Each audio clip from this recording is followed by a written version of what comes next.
I want you to think about who in your life would break you if you found out they had been murdered. Spouse, mother, best friend. Play along with me for a second. Say that that person was murdered, not killed accidentally, not natural causes, but murdered. And worse, it wasn't even planned. Just some scoundrel in a moment of cowardice or rage who pulled a trigger and ended their life. I'm not asking how you would feel about it. We all know the answer to that would be shock, grief, anger, things like that. That part's easy to imagine. I want to ask something more. What would you do about it? Because today, most of us would simply go to the authorities and hope that they catch the person so the legal system can punish them. And honestly, if you tried to do more than that, you might end up in trouble yourself. But what if this wasn't today? What if this was a different time, a different place, where the law didn't reach very far and justice sometimes just depended on the person who had been wronged doing something about it? What if the only way this murderer faced consequences was if you made it happen? Then, what would you do? Would you go after the scum-sucking life form who killed the most important person in your world? Would you strap a gun to your hip and risk the discomforts of life outdoors for however long it took? Because if not, how much did you really love that person? That's the question we're exploring with today's story, Charles Portis' great American Western novel, True Grit. I'm Jameson Olsen. You're listening to Becoming the Main Character. Saddle on up, partner, because we are hitting the trail.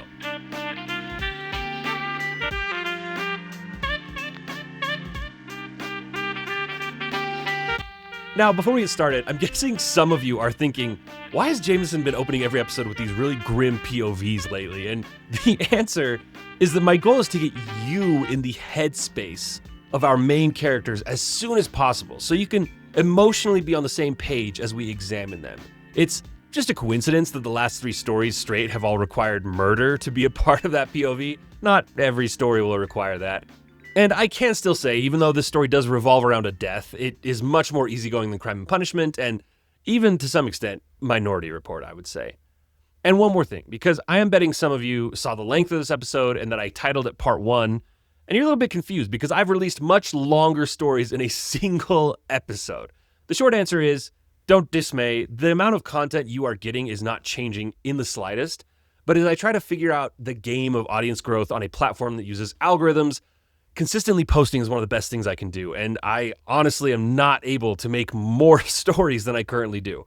I'm always trying to refine the ones I do make so that they're even better listening experiences, but until the day where this is a full-time gig, more stories is just not an option. And since a 3 to 4 hour episode is also really intimidating to a lot of potential listeners, shout out to the OGs who have been craving longer episodes from day one, but it just makes sense to chop up the novels into multiple parts so that the algorithms see more consistent uploads and some potential new listeners see episodes of a more reasonable length that they might be able to stomach. Some of y'all may not like this choice, but it's what's best for me to be able to grow the show. And like I said, you're still getting the same content as before, literally no impact other than how it is delivered. The goal is to get to where it is weekly uploads on the same day of every week, and this is one big step in that right direction. Although, I will use this opportunity to say if you are desperate to get the full episode the moment it comes out, plus an extended version of it, plus a heads up on the next book so you can read along in advance, there is the Protagonist Edition. Listeners of the Protagonist subscription will be getting the full episode in one go because they will be getting the character analysis episode when the free part 2 comes out on the main feed. Link to sign up for the Protagonist Edition is in the description of the episode. Okay, so novels will always be 2 parts moving forward. Some may be more. I mean, let's be honest, Crime and Punishment should have been 3 parts because, sheesh. I have no regrets making it as long as I did, but it was a slog, and it may have benefited from being broken up into 3 parts. But okay, enough housekeeping. Let's head out to the frontier of late 19th century Arkansas. Quote, people do not give it credence that a 14-year-old girl could leave home and go off in the wintertime to avenge her father's blood, but it did not seem so strange then, although I will say it did not happen every day. I was just 14 years of age when a coward, going by the name of Tom Cheney, shot my father down in Fort Smith, Arkansas, and robbed him of his life and his horse and $150 in cash money, plus 2 California gold pieces that he carried in his trouser band. What an opening paragraph, huh? The opening sentence alone is enough info to tell us that we have never read a story like this before. Quote, people do not give it credence that a 14-year-old girl could leave home and go off in the wintertime to avenge her father's blood.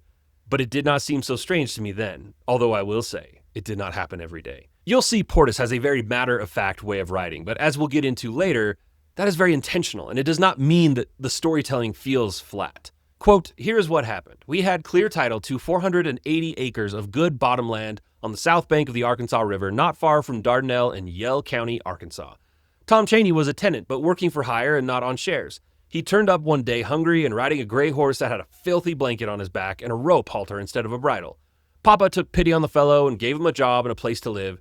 It was a cotton house made over in a little cabin. It had a good roof. So, even though she has not identified herself directly yet, we now know that the narrator is the 14-year-old girl spoken of, although since this is being written in the past tense, we don't quite yet know if this is being written when she's 14, 15, 20, or 50. At least, we don't know yet. She goes on to describe Chaney, saying he was a man from Louisiana, that he was short, a man of 25 with cruel features, but she'll get more into the specifics of his facial features later. He carried a Henry rifle, which is the only possession of note.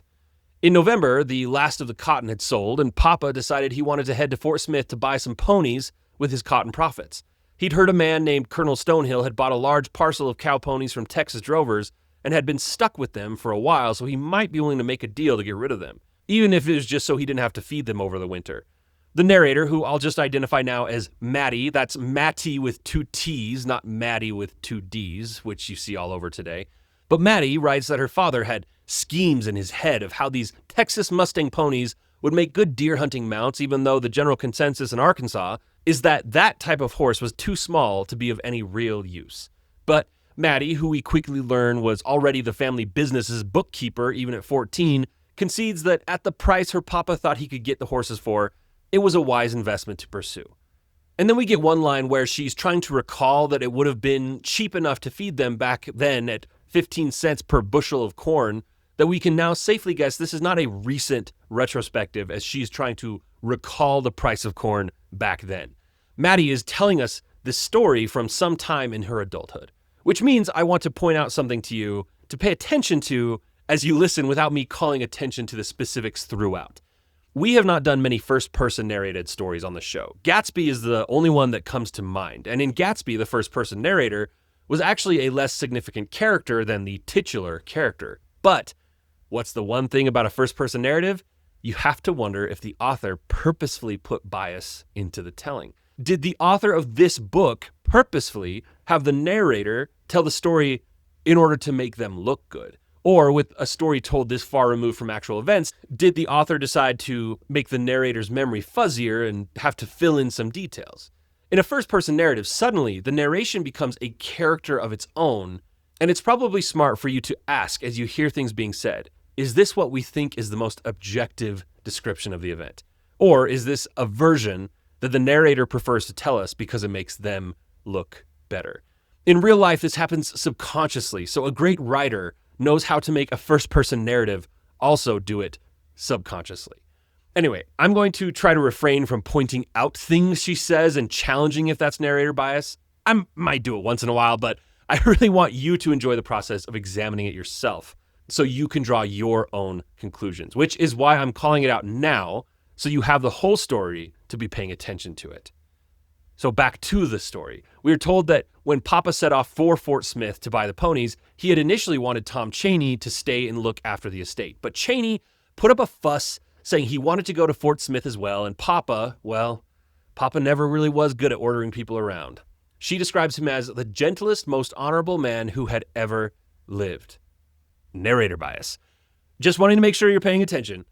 So Papa asked Yarnell Poindexter, a black man who lived nearby on rented land, to feed the stock and check in on Mama and Mattie while he was gone. Keep in mind, this story takes place in the South barely over a decade after the Civil War ended. So even though it's not stated explicitly, the idea of a free black man running his own farm was a fairly new concept for these people. Also, side note, anchoring events of a story to the Civil War felt risky to me just now because the biggest mistake I have made on the show to date is that in my Gatsby episode, I was trying to express how I was shocked to realize how close the Civil War and the Jazz Age were in history. But the problem was, I misspoke. I knew that I meant to say it had been 50 plus years, but I accidentally said like 30 plus years. And oh boy, have I not been left off the hook for that. I have had a number of comments and DMs from people who felt the need to point out that I was absolutely wrong for saying that. And at a certain point, I had to resist the temptation to point out that they were late to the party. Just look at the other comments and you'll see this has been addressed many times. But I still think 50 years between the Civil War of people marching in gray and blue uniforms, firing muzzle-loading rifles and shooting cannons at each other, to the Charleston dancing, car driving, alcohol smuggling jazz age is a wild realization. So even with my mistake, I stand by the point that I initially was trying to make. There were definitely flapper girls whose grandfathers fought in the Civil War, and that is an insane thought to me. And that being said, I appreciate listeners who care enough to make sure I am correct in how I represent the stories I tell, but it still made me double and even triple check dates for this one.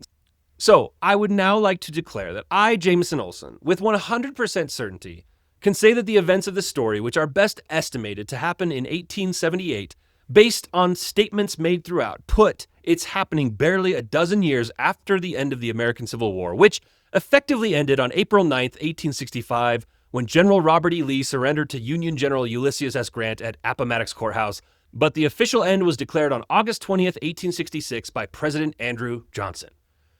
Whew, okay, I feel better now. I love you guys. Keep calling out things when I slip up. Just check if someone else has already done it before taking the time to try and educate me, all right? Man, I've been getting way too distracted this early in the book. Back to Mattie. Fort Smith is about 70 miles from her home in Yell County, and trains did run through there, but since Papa would be wrangling a bunch of horses back, he would be riding his chestnut mare named Judy to and from. He rode off with his dragoon pistol from the war on his hip. She recalls him being a handsome sight on his large mare in his brown wool coat and his black Sunday hat. It was like he was a gallant knight of old. Cheney rode on a borrowed gray horse with his Henry rifle slung across his back using just a piece of rope. She points out that they could have made him a nice leather strap instead, but he couldn't be bothered. "There is trash for you," she said, thinking back on him. As bookkeeper, Mattie knew that her papa had ridden off with $250 in addition to his California gold pieces, which he carried because they were gifts from his father-in-law on his wedding day. Those were worth $36 apiece. Now, I'm always curious for a current value of money for context, but just going off inflation, we're talking about a little over $10,000 for that total amount. But that doesn't feel like it does justice to understanding the true value of that money. Because today, everything is money. Everyone makes money, just some of us make a lot more than others. But back then, in the frontier, money was still obviously the way the world worked, but it was a lot harder to come by. You couldn't just hop on Indeed and apply to jobs and try to make $50,000 to $200,000 a year. You had to have tangible value to exchange. So as I was trying to estimate how it would emotionally have felt more than just the actual inflation adjusted, we're talking more like $30,000 in terms of how much you would have to lose today to feel the same level of impact. Quote, "Little did Papa realize that morning that he was never to see us or hold us again, nor would he ever again hearken to the meadowlarks of Yell County trilling a joyous anthem to spring." Here is what happened. She keeps saying that in this chapter. Papa and Tom Cheney arrived in Fort Smith and took a room at the Monarch boarding house. They called on Stonehill at his stock barn and looked over his ponies. It fell out that there was not a mare in the lot, or a stallion for that matter. The Texas cowboys rode nothing but geldings for some cowboy reason of their own, and you can imagine they are no good for breeding purposes. But Papa was not to be turned back. He was determined to own some of those little brutes, and on the second day, he bought 4 of them for $100 even, bringing Stonehill down from his asking price of $140. It was a good enough buy. They made plans to leave the next morning. That night, Tom Cheney went to a barroom and got into a game of cards with some riffraff like himself and lost his wages. He did not take that loss like a man, but went back to the room at the boarding house and sold up like a possum. He had a bottle of whiskey and he drank that. Papa was sitting in the parlor room talking to some drummers, and no, this doesn't mean percussionists. Drummers was a slang term for traveling salesmen, people who would go city to general stores trying to sell goods. Portis is just a big fan of using period-accurate terms in his writing. Quote, "By and by, Cheney came out of the bedroom with his rifle. He said he had been cheated and was going back to the barroom and get his money. Papa said if he had been cheated, then they had best go talk to the law about it, but Cheney would not listen. Papa followed him outside and told him to surrender the rifle, as he was in no fit state to start a quarrel with a gun in his hand. My father was not armed at the time. Tom Chaney raised his rifle and shot him in the forehead, killing him instantly. There was no more provocation than that, and I tell it as it was told to me by the High Sheriff of Sebastian County. Some people might say, well, what business was it of Frank Ross to meddle? My answer is this: he was trying to do the short devil a good turn. Chaney was a tenant and Papa felt responsibility. He was his brother's keeper. Does that answer your question? She goes on to recount that when the shot was fired, no one rushed to stop Chaney, nobody even hurried to check on her father. The account, which is obviously not coming from her own memory, says they all ran and hid, allowing Chaney to snag the purse from Papa's pocket as well as his gold pieces. And then he smashed the front teeth in on the watchman at the stock barn and took off bareback on Papa's horse, Judy. Nobody ever tried to stop him. She reckons he could have taken the time to saddle Judy up the way that no one was interfering, but that, quote, he had mistaken the drummers for men. The wicked flee when none pursueth. And all I'll say is you better get used to Mattie quoting the Bible to prove her point. She comes from a very Protestant, maybe Calvinist background, and you will see that as a regular theme in who she is as a character. That last verse, by the way, was Proverbs 28:1, just in case you were curious. She continues saying Lawyer Daggett was out of town when the news arrived about Papa's body, so Mattie had to take Yarnell Poindexter with her to Fort Smith to identify the body. Mama had been too overcome with grief and was bedridden, so Mattie wrote a letter of identification, had Mama sign it, and then she forged Lawyer Daggett's signature on it so she wouldn't get any guff for being a child without her parent present. Fort Smith was not only on the westernmost border of Arkansas, it was on the eastern riverbank of the Arkansas River. And on the west side, well, nowadays, although those areas are still recognized as the Choctaw and Cherokee nations within the borders of the state of Oklahoma, back then it was just considered Indian territory. Mattie wanted to talk to a sheriff as soon as possible, but when she got to the sheriff's office, there was only a jailer present saying that both the sheriff and the undertaker were at the hanging that was about to take place. So she and Yarnell found their way down to the courthouse, where a large platform gallows sat in front of the courtyard. There was a large crowd. This didn't feel like an execution, more like a county fair or a traveling show. There were even boys walking through the crowd selling peanuts, fudge, and one was even selling tamales. On the platform, with nooses around their necks, were 2 white men and 1 Indian, hands tied behind their backs. The hangman stood there with his thin beard and pistols strapped to his legs. Mattie and Yarnell had to push up through the crowd to hear what the marshal was saying because he spoke too softly. A preacher consulted with the men, singing Amazing Grace with them before the hangman approached each with a black hood, asking if they had any last words before being covered up. The first white man shrugged and said, "Well, I killed the wrong man, and that's why I'm here. If I had killed the man I meant to, I don't believe I'd be up here. I see men in this crowd done worse than me." The Indian was next. He looked stalwart, staring straight ahead as he said, "I am ready. I have repented my sins, and soon I will be in heaven with Christ my Savior. Now I must die like a man." Mattie was impressed with the faith of a man that she would have assumed was a heathen. But as she remembered the thief on the cross next to Jesus, a man who had never been baptized and yet was promised a place in heaven by God himself, she decided it made sense. The third man, the most frightened of the 3, had a speech prepared, or at least it sounded rehearsed when he said it, almost as if he hoped to be granted mercy for how penitent he showed himself to be. "Ladies and gentlemen, my last thoughts are of my wife and my 2 dear little boys, who are far away out on the Cimarron River. I don't know what is to become of them. I hope and pray that people will not slight them and compel them to go into low company on account of the disgrace I have brought them. You see what I have come to because of drink. I killed my best friend in a trifling quarrel over a pocket knife. I was drunk, and it could just as easily have been my brother. If I had received good instruction as a child, I would be with my family today and at peace with my neighbors. I hope and pray that all you parents in the sound of my voice will train up your children in the way that they should go. Thank you. Goodbye, everyone." He was in tears at the end, and Mattie was also crying. The hangman put the hood over the final man's head. Yarnell tried to cover Mattie's eyes, but she pushed his hand aside as the trapdoors dropped, and the bodies bounced and flailed until gravity and the ropes had done their jobs.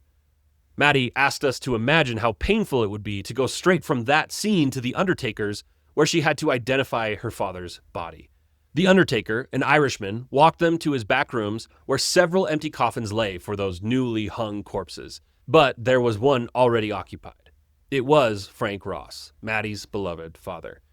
Yarnell took off his hat and held it over his heart. Mattie's heart overflowed with anger. What a waste! Tom Chaney will pay for this, she told herself. She paid the Irishman his fee, which felt like he had charged them quite a bit extra because of their helplessness, but it didn't matter. Mattie had brought $100 from the farm savings, so even his outrageous charge of $60 for embalming and another $9.50 to ship to Dardanelle was doable. It would be worth having Papa resting back at home. After that, they went back to the sheriff's office, and Mattie found the man to be dismissive and somewhat incompetent. He didn't seem to know much. He even thought Chaney's name was Chambers, but he described him enough that Mattie knew it was the man. The biggest tell was that Chaney had a black mark on his cheek, something about gunpowder exploding close enough in his face to embed into his skin. I think he has now crossed the river running with Lucky Ned Pepper and his gang. They robbed a mail train just last Tuesday. Mattie asked the sheriff why he was not out looking for Chaney, and the man said across the river is Indian territory. He has no jurisdiction. Have to take it up with the U.S. Marshals. She asked if the Marshals intended to arrest Chaney, and he said, hard to say. They will have to catch him first. Are they even hunting for him? Mattie asked. The sheriff basically told her, when they get around to it, which was enough for the young bookkeeper to decide it was time to take matters into her own hands. Who is the best marshal in these parts? She asked impatiently. Oh, well, that is a question, the sheriff said, leaning back in his chair. We got about 200 in the region. I reckon William Waters is the best tracker. He's half Comanche himself. The meanest is Rooster Cogburn. He is a pitiless man, double tough, and fear don't enter into his thinking. He loves to pull a cork, though. Now, L.T. Quinn, he brings the prisoners in alive. He may let one get by now and then, but he believes even the worst of men is entitled to a fair shake. Also, the court won't pay fees for a dead man. Quinn is an honest man, won't plant evidence or abuse a prisoner. Yes, I would have to say Quinn is the best they have. Where can I find this Rooster? Mattie asked. I have to pause and say I loved the writing in this piece. It's brilliant. She asked for the best, but when the sheriff shows us his lens, that he determines the best means the best at fulfilling their duty in an upright fashion, Mattie asking for how to find the one he had just described as pitiless and fearless, we now know in not so many words that Mattie doesn't want justice according to the law. She wants Old Testament justice on behalf of her father. Where can I find this Rooster? Is such a simple sentence, but because of the context, it tells us so much. She's told he'll be in the courthouse that next day, that he has to attend a trial for someone he had brought in. So Mattie tells Yarnell to head home, that she's going to stick around. He pushes back on leaving the young lady alone, but she says he needs to take the train that's carrying her father's corpse back, and when he protests that her mom won't like this, she tells him to tell Mama that she'll be back in a day or two and to not sign anything until she gets home. Out of respect for her father, Yarnell agreed. Some people will take it wrong and criticize me for not going to my father's funeral. My answer is this. I had my father's business to attend to. Mattie found a boarding house where she could get meals and a place to sleep, although Mattie felt that 75 cents was a lot of money for a bed plus 2 meals when she was fine eating cheese and crackers, in addition to the fact that she was being forced to share a bed with Grandma Turner, who turned out to be a covers thief, leaving Mattie shivering in the cold until she grabbed her father's pack blanket and slicker coat from his recovered possessions. With these over her, she finally slept all right, despite Grandma Turner's snoring. Mattie notes that Mrs. Floyd, the boarding room landlady, did not offer meat at breakfast, just grits and a fried egg, which is a funny detail to hold on to, keeping in mind that this has been 20 plus years since this happened. But she had a full day ahead of her, so she didn't let the lack of protein bum her out too much. She stopped by the courthouse to ask the first marshal she found if they were going to hunt down Tom Chaney, and the man told her dismissively, in good time, but he will have to wait his turn. And then he showed the girl a list of dozens of names of outlaws that the marshals were technically all trying to track down. He smiled at her sarcastically. Narrator Mattie, which is just how I'll differentiate the comments of the narrator versus the comments she claims her teenage self made in the time of the story. Narrator Mattie comments that this kind of smarty manner from a deputy was not something she cared for. She then states that this is what you can expect from federal people. They are just a Republican gang that cared nothing for the opinion of the good people of Arkansas who are Democrats. Now, without me going to the full extent of trying to explain how different the two parties were back then compared to today, in a lot of ways they were kind of flip-flopped, her comment should be received with the simple context of her being in a southern state in the recently reintegrated South post-Civil War. So it's less about Republican-Democrat and more about the federal government being imposed on the people who tried to leave it. She asked when Rooster Cogburn was expected at the courthouse. She was told that afternoon when the trial started, so she set off on her other matter of business. She went to Stonehill's stock barn, the man who had sold her father the horses the day he had been killed. She walked past the 4 horses her father had bought on their way inside. There was a contempt in her heart for these creatures because they were indirectly responsible for her father's death. But she caught herself, though, realizing that animals were not likely to be capable of evil, although she has known some horses and pigs that she would have believed had wickedness in their hearts. I will go further and say all cats are wicked, though often useful. Who has not seen Satan in their sly faces? Some preachers will say, well, that is a superstitious claptrap, and my answer is this. Preacher, go to your Bible and read Luke 8:26 through 33. And now, don't worry, I'm here to tell you Luke 8:26 through 33 is the story of a man who was possessed by legion, or a number of evil spirits. And when Jesus went to cast them out, they begged not to be banished to the abyss, but rather cast into a herd of pigs nearby. He did so, and the pigs immediately ran off a cliff, drowning in the lake. But Mattie brings that up as if to say, see, it wouldn't be the first time something evil resided inside of an animal. Now, the righteousness of the ponies is not important to the plot, but the book is full of these little asides from the narrator, and I don't want you to miss out on them because they are where a lot of the rich character pieces come from, and even a lot of the humor that's in the book. But she walked into an office that had a sign saying, Colonel G. Stonehill, licensed auctioneer, cotton factor. He is described to us as a prissy bald man with glasses. How much you pay for cotton? She asked without introducing herself. 9.5 low for middling, 10 for ordinary. We got most hours early and sold it in Little Rock for 11. Then I suggest you take the rest of your cotton to Little Rock, he said impatiently. Who was this girl who had just wandered into his office anyway? We already sold it all, she said. Why did you come here to tell me this? He said as he took off his glasses to better squint at the intruder. I thought we might shop here next year, but sounds like we're doing just fine in Little Rock. She then handed him a note that the sheriff had written for her the day before, explaining who she was. The man's demeanor changed instantly. It was a tragic thing, he said. Your father impressed me in the brief time we did business together. My watchman also had his teeth knocked out by the man. Mattie, who had just lost her father, politely offered her sympathies for the injured employee and listened as Stonehill talked about Cheney's flight across the river, how the Indian territories where a lot of bad men hide out. I am trying to get action, she said, interrupting him. I aim to see him shot or hanged. The gentleman smiled, saying that makes sense, but he does recommend patience. The marshals do their best, but they are too few in number for the task that is demanded of them, saying that in the lawless land across the river, the bad men run in bands and know all the hiding spots. Marshals often travel alone in hunt of their prey. The only friend that the marshal may find is the native who wants the outlaws removed from their lands. I want to sell those ponies back to you that my father bought, Mattie said. What? No, that is out of the question. I will ship them to you at my earliest convenience. We don't want the ponies now. No need for them. That does not concern me. Your father paid for them, and that is the end of it. I have the bill of sale. A steamer leaves tomorrow for Little Rock. I will see if I can get them and you passage home. I want $300 for Papa's saddle horse that was stolen. I am afraid you will have to take that up with the man who took the horse. The man was getting more and more flustered by this stone-faced teenage girl. Tom Cheney stole it while it was in your care. You are responsible. He laughed. I admire your sand, but I am not liable for such claims. Anyway, the valuation of that horse is about $200 too high. Judy is a fine racing mare. She has won many purses at the fair. I've seen her jump an 8-rail fence with a heavy rider. That's all very interesting. Then will you offer nothing? Only to deliver the ponies, which are now your property.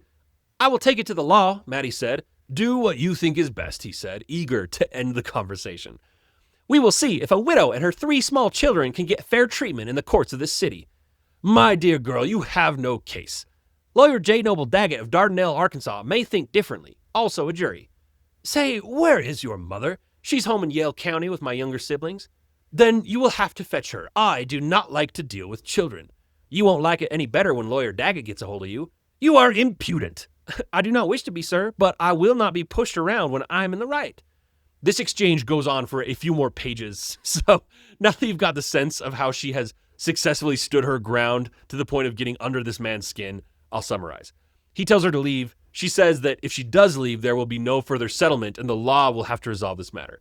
Starting to feel like she might just mean it, he offers $200 to her father's estate as long as this lawyer Daggett provides a letter freeing him from any further liability to the Ross family from the beginning to the end of time. I'll take $200 for Judy, $100 for the ponies, and $25 for the gray horse that Tom Chaney left. He's worth $50. That'll be $325. I will not buy the ponies back. Fine, I'll keep the ponies, but the price for Judy is now $325. The man snorted. I would not pay $325 for a winged Pegasus. And that splay-footed gray doesn't even belong to you. Yes, he does. He was on loan to Tom Chaney from my father. You are an unnatural child, and I'm losing my patience. I will pay $225 for Judy and the gray horse. I don't want the ponies. I cannot settle for that, she said. This is my final offer. $250 for the 2 horses, plus I keep your father's saddle, plus the gray is not yours to sell. The saddle is not for sale, and Lawyer Daggett can prove ownership of the gray horse. All right, he slammed his fist on the desk before taking a deep breath. I will take the ponies back and keep the gray for $300. Take it or leave it. At this point, I do not care which it is. Mattie had not expressed emotion once in this entire exchange. I am sure Lawyer Daggett would not wish me to consider anything under $325. What you get for that is everything except the saddle, plus missing out on a costly lawsuit. Lawyer Daggett's fee is not cheap. Lawyer Daggett, who is this famous attorney whose name I was happily ignorant of 10 minutes ago? You heard of the great Arkansas River Vicksburg and Gulf Steamship Company? He nodded, saying he'd done business with them before. Well, Daggett is the man who forced them into receivership. He is on familiar terms with important men in the state capital. Some say he will be governor one day. Then he is a man of little ambition, Stonehill snorted. I've kind of skimmed over parts where Stonehill expresses his general displeasure with Arkansas, saying he wishes he was back in Pennsylvania. She states once more that her price is $325. He sits in silence for a moment and then calmly states that he would like to have this in writing. So he jots down an agreement, she makes a couple notes for changes, and then they both initial it. When I have the letter from your lawyer in my hand, I will pay your extortion money. No, when you give me the money, I will give you the letter. And I will sign this agreement once you give me $25 as a token of good faith. The man gave her $10 to get her out of the door. She went straight to the telegram office to notify her lawyer Daggett of what was needed. And at this point, she was hungry, so she went to the store, having a cheap lunch of crackers, cheese, and an apple. But you know what they say, quote, enough is as good as a feast. When she rolled up to the courthouse later, there was another crowd outside, to the point that she figured there must be another hanging going on, but it turned out the people were just there to see the arrival of 2 prisoner wagons from the territory across the river. Several men were escorted and prodded at the tips of Winchester rifles as they shuffled in their chain gang shackles. She felt pity at the sight, but then quickly changed her mind when she remembered these chained beasts were murderers, robbers, train wreckers, bigamists, and counterfeiters. You must pay for everything in this world one way or another. There's nothing free except the grace of God. You cannot earn that or deserve it.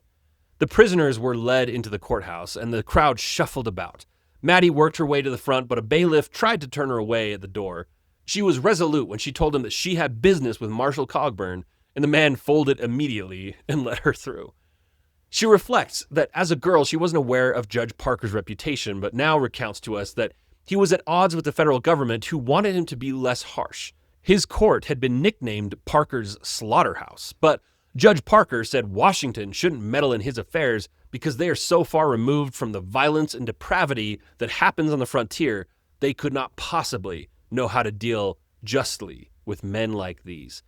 Another of the narrator Mattie's sharp comments reads like this regarding Judge Parker. Quote, on his deathbed, he asked for a priest and became a Catholic. That was his wife's religion. It was his own business and none of mine. If you had sentenced 160 men to death and seen around 80 of them swing, then maybe at the last minute you would feel the need of some stronger medicine than the Methodists could make.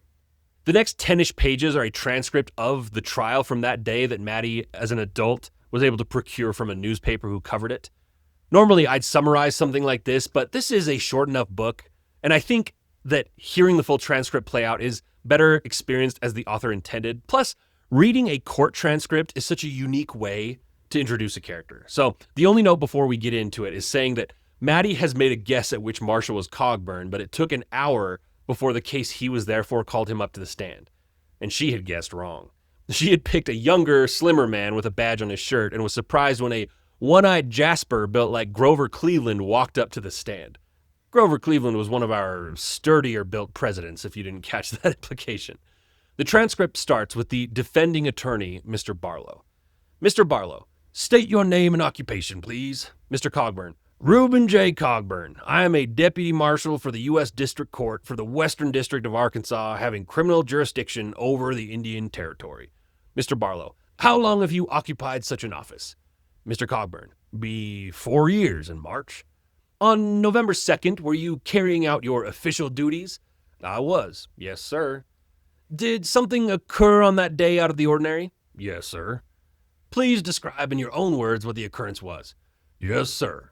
Well, not long after dinner on that day, we was headed back to Fort Smith from the Creek Nation and was about 4 miles west of Weber Falls. One moment, who was with you? There was 4 other deputy marshals and me. We had a wagon load of prisoners and was headed back for Fort Smith. 7 prisoners. About 4 miles west of Weber's Falls, that Creek boy named Will come riding up in a lather. He said that morning he was taking some eggs over to Tom Spotted Gourd and his wife at their place on the Canadian River. When he got there, then he found the woman out in the yard with the back of her head shot off and the old man inside on the floor with a shotgun wound in his breast. An objection. That was Mr. Gowdy, the prosecuting attorney. Judge Parker said, confine your testimony to what you saw, Mr. Cogburn. Cogburn. Yes, sir. Well, Deputy Marshal Potter and me rode on down to Spotted Gourd's place with the wagon to come on behind us. Deputy Marshal Schmidt stayed with the wagon, and when we got to the place, we found everything as the boy Will had represented. The woman was out in the yard, dead with blowflies on her head, and the old man was inside with his breast blowed open by a scattergun and his feet burned. He was still alive, but he just was. The wind was whistling in and out of the bloody hole. He said about 4 o'clock that morning, them 2 Wharton boys had rode up there drunk. An objection. Barlow countered that this was a dying declaration, Your Honor. Overruled. Proceed, Mr. Cogburn. He said them 2 Wharton boys, Otis and Cece by name, had rode up there drunk and throwed down on him with a double-barrel shotgun and said, Tell us where your money is, old man. He would not tell them, and they lit some pine knots and held them to his feet. And he told them it was in a fruit jar under a gray rock at one corner of the smokehouse. Said he had over $400 in banknotes in it. Said his wife was crying and taking on all this time and begging for mercy. Said she took off out the door and Otis run to the door and shot her. Said when he raised up off the floor where he was laying, Otis turned and shot him. Then they left. What happened next? Barlow asked. He died on us. Passed away in considerable pain. Mr. Spotted Gourd, that is? Yes, sir. What did you and Marshal Potter do then? We went out to the smokehouse and the rock had been removed and the jar was gone. An objection. Parker actually intervened this time, saying that the witness will keep his speculations to himself. You found a flat gray rock at the corner of the smokehouse with a hollowed-out space under it, is that right? Mr. Barlow asked. If the prosecutor is going to give evidence, I suggest that he be sworn in. Mr. Barlow, that is not proper examination. I'm sorry, Your Honor. Marshal Cogburn, what did you find, if anything, at the corner of the smokehouse?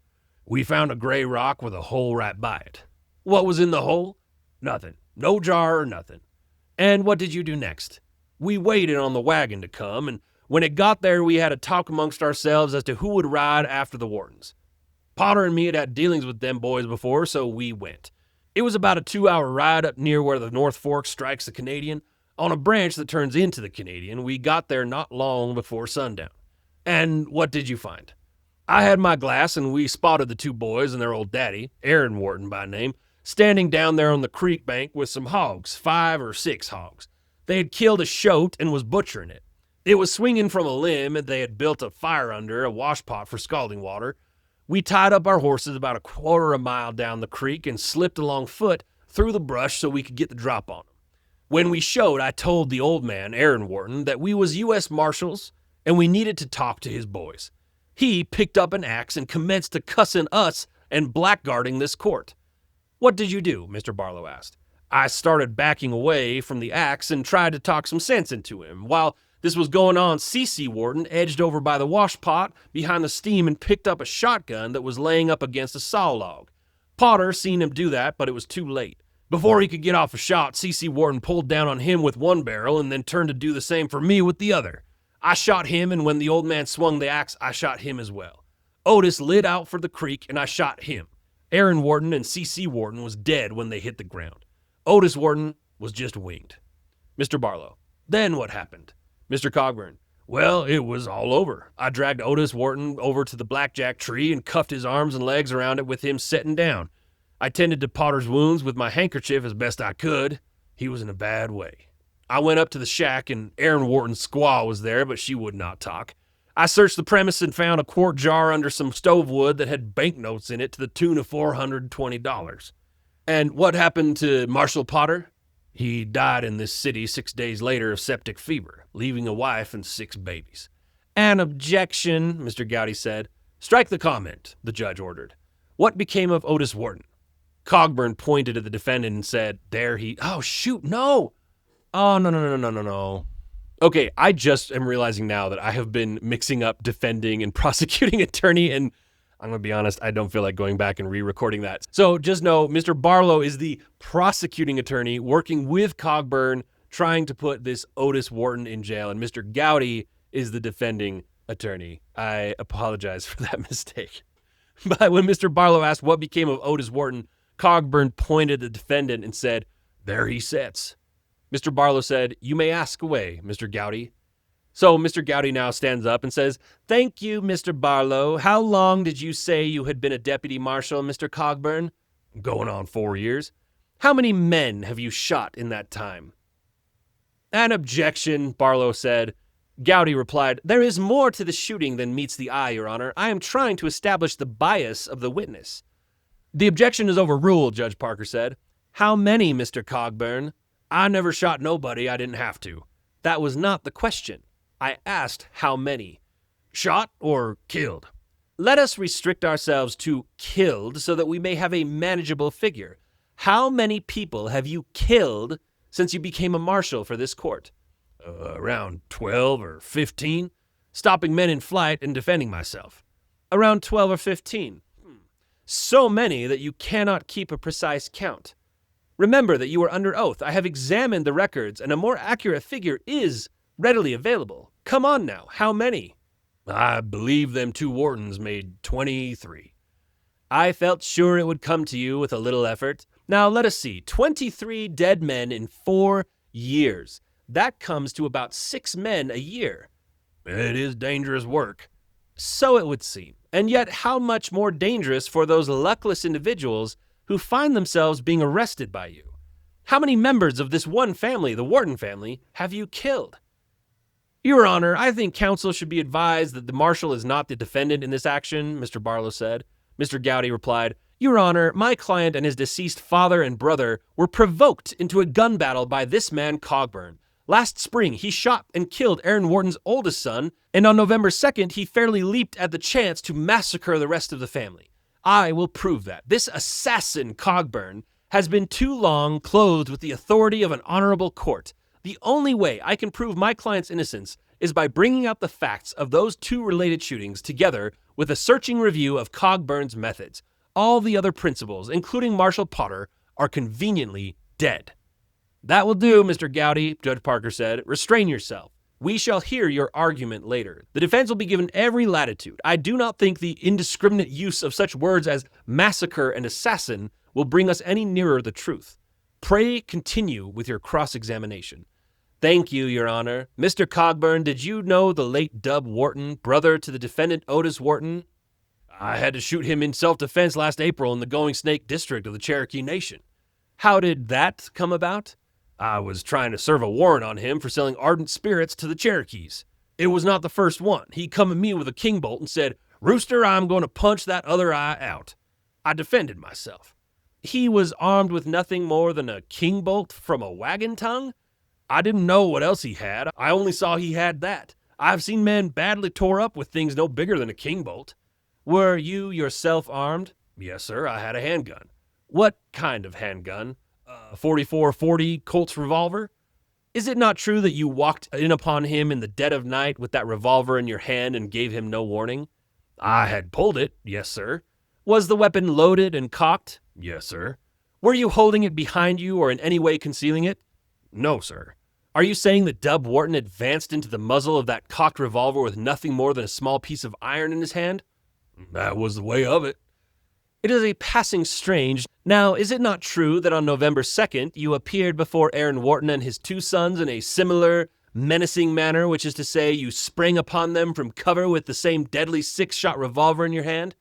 I always try to be ready. The gun was pulled and ready in your hand. Yes, sir. Loaded and cocked? If it ain't loaded and cocked, it would not shoot. Gowdy sneered as that got a laugh from the crowd. Just answer my questions, if you please. Well, that one does not make any sense. Do not bandy words with counsel, Mr. Cogburn, the judge yelled. Yes, sir. Mr. Cogburn, I now direct your attention back to that scene on the creek bank. It is near dusk. Mr. Aaron Wharton and his two surviving sons are going about their lawful business, secure on their own property. They are butchering a hog so they may have a little meat for their table. Them was stolen hogs. That farm belongs to the Wharton squaw, Minnie Wharton. Your Honor, will you instruct this witness to keep silent until he's asked a question? Yes, and I will instruct you to start asking questions so he may respond with answers. I am sorry, Your Honor. All right, Mr. Wharton and his sons are on the creek bank. Suddenly, out of the brake, spring two men with revolvers at the ready. An objection, Mr. Barlow said. Judge Parker, the objection has merit, Mr. Gowdy. I have been extremely indulgent. I am going to permit you to continue this line of questioning, but I must insist that the cross-examination take the form of questions and answers instead of dramatic soliloquies.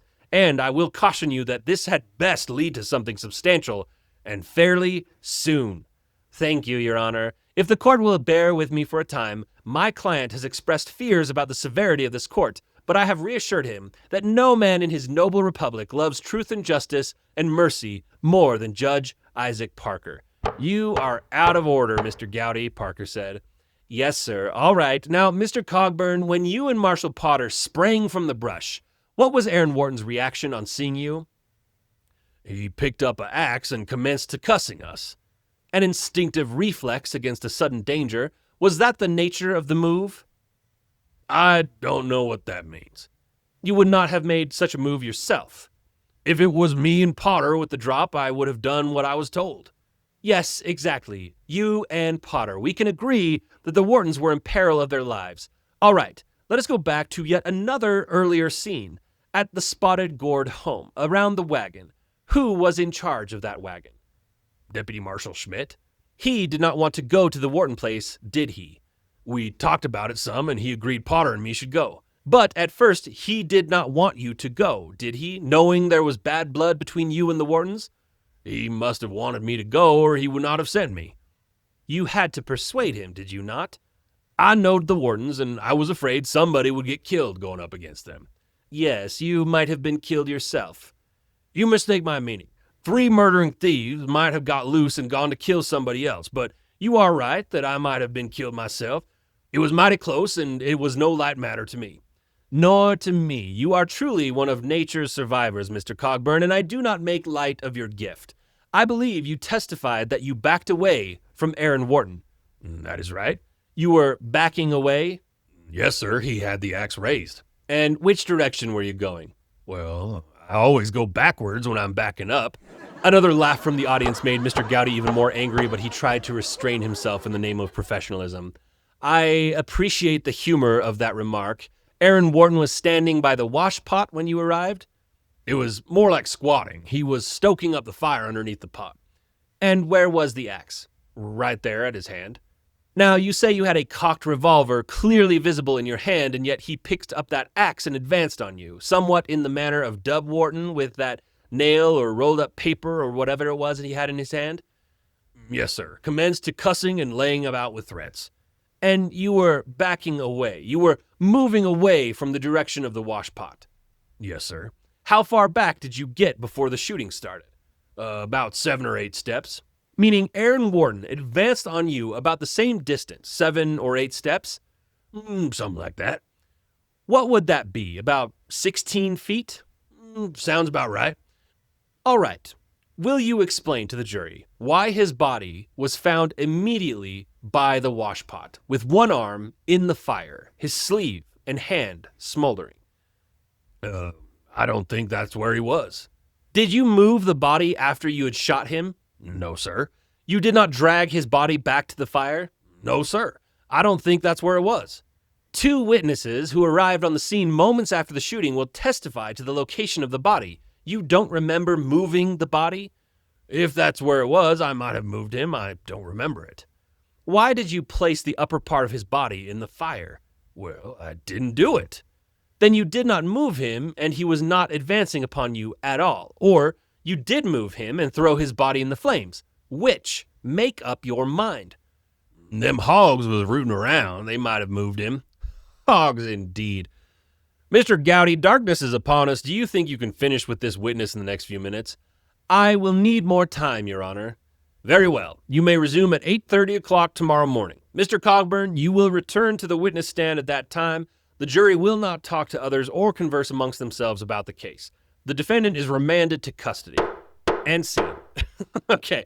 I loved in particular how from this conversation we have picked up very clearly on a few things. Namely, how Cogburn seems hell-bent on upholding the law, even if he has to blur some lines in order to bring justice to the ones that he sees as guilty. Mattie hadn't really looked at the man in question, this Otis Wharton, until the court session entered recess. He had a broken arm in a sling, but he still had handcuffs on. That's how dangerous he was, apparently. She watched as he was being escorted out of the room, and he looked hatefully at Cogburn and said something that she couldn't hear, but she could tell it was threatening. Cogburn did not react at all. Rooster was one of the last to leave the courtroom, but Mattie had sat there waiting for her chance to approach him, so she found him in the hall where he was trying to roll a cigarette, but his hands were shaky, and he was dropping tobacco all over the floor. Mattie approached him. Mr. Rooster Cogburn? What is it? He said without looking up, still fumbling with his paper and tobacco. They tell me you are a man with true grit. What do you want, girl? Speak up. It's supper time. She was fed up with his incompetence rolling his own paper and snatched it out of his own hands. Let me show you how to do that. She quickly made him a serviceable smoke, evidence that she'd done this for her papa many a time. He took the cigarette and inspected it, and as he lit it, she continued, I am looking for a man who shot and killed my father, Frank Ross, in front of the Monarch boarding house. His name is Tom Chaney. He escaped to Indian country, and I need someone who'll go after him. She now had Rooster's attention, but he was now looking at her curiously. He asked where her family was, and when she said over in Yell County, he told her she should go home to them. She didn't even pause before explaining that she knows the government pays $2 for bringing in Chaney plus 2 cents per mile traveled in pursuit. She states that in addition to that, she will pay him $50 for the capture. He is impressed with her business savvy and started asking more questions like what she held in the bag she was carrying around. She pulled out her father's service dragoon pistol. By God, he said, a Colt's dragoon. What's a corn nubbin like you doing with a gun like that? It was my father's. I will kill Tom Chaney with it if the law fails to do so. And nobody here seems to care enough about my father to try, it seems. Well, little sis, I don't believe you have $50. I will have it in a day or two, she said. Do you know of a robber named Lucky Ned Pepper? I sure do. I shot him in the lip last August. He sure does earn that nickname of Lucky. Well, they think Tom Chaney is with him.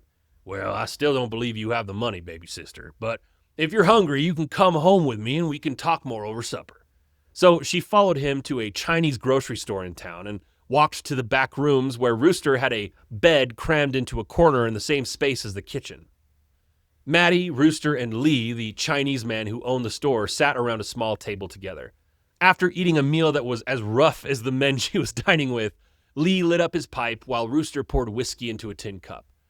What about my proposition? She asked. Rooster and Lee had begun playing a card game and Mattie had to push for an answer. It sounds like an easy way to make $50 to me. You'd just be doing your job anyway, but I'd pay you quite a bit for it. Don't rush me, he said. I'm thinking about expenses. She sat patiently as the game continued. A couple of minutes later, Rooster spoke. If I'm going up against Ned Pepper, I'll need $100, half in advance. You're trying to take advantage of me, Mattie said, scandalized. That is my children's rate, Rooster fired back. It's not easy work smoking Ned out. There will be expenses. Well, I'm not paying for your whiskey, she snapped. I don't have to buy whiskey. I can confiscate it. But a little bit might do your cold some good. Oh, yeah, I forgot to mention that morning she'd woken up with the sniffles after her night of being deprived of blankets by Grandma Turner. I would not put a thief in my mouth to steal my brains, she said, which sounds like a suspicious phrase that she would have had drilled into her head in Sunday school. Well, 100 is my rate, sis. Take it or leave it. For that kind of money, I'd want a guarantee. Well, I'd need to see the color of your money first. I'll have it within 48 hours. I'll come find you when I do. Now, I should be getting back to the boarding house. You had better walk me over there. Why? You scared of the dark? I have never been scared of the dark. Well, if I had a horse pistol like yours, I'd never even be scared of the boogeyman. She said she had no fear of the boogeyman, but she just didn't know her way back from wherever this place was. He tells her to wait until he's done playing cards, but she eventually fell asleep on his cot. She woke up much later to Rooster shaking her. Wake up, baby sister. What is it? She asked. Cogburn was much more drunk than he had been before she fell asleep. Rooster was wielding her father's pistol, pointing at a rat in the corner of the room. I have a writ here that says you are to stop eating Chenley's cornmeal forthwith. It's a rat writ for a rat, and this is a lawful delivery of said writ. He looked over at Mattie and asked, has he stopped eating the cornmeal? She didn't respond. Mattie had no patience for the shenanigans of drunkards, and Rooster didn't seem to mind. Don't look to me like he stopped, he said as he fired 2 shots into the corner where the rat was hiding. Lee, who had been asleep, woke up and yelled at Rooster. Cogburn just said, I was serving some papers. One of the blasts did actually kill the rat, and Mattie quickly picked its remains up by the tail, tossing it out into the street for the cat. She chastised Cogburn for wasting bullets, saying she didn't have extras for that gun. He told her she wouldn't know how to load it even if she did, but even as he spoke, he pulled out a box from under the table and revealed what I'd essentially call a bullet-making kit.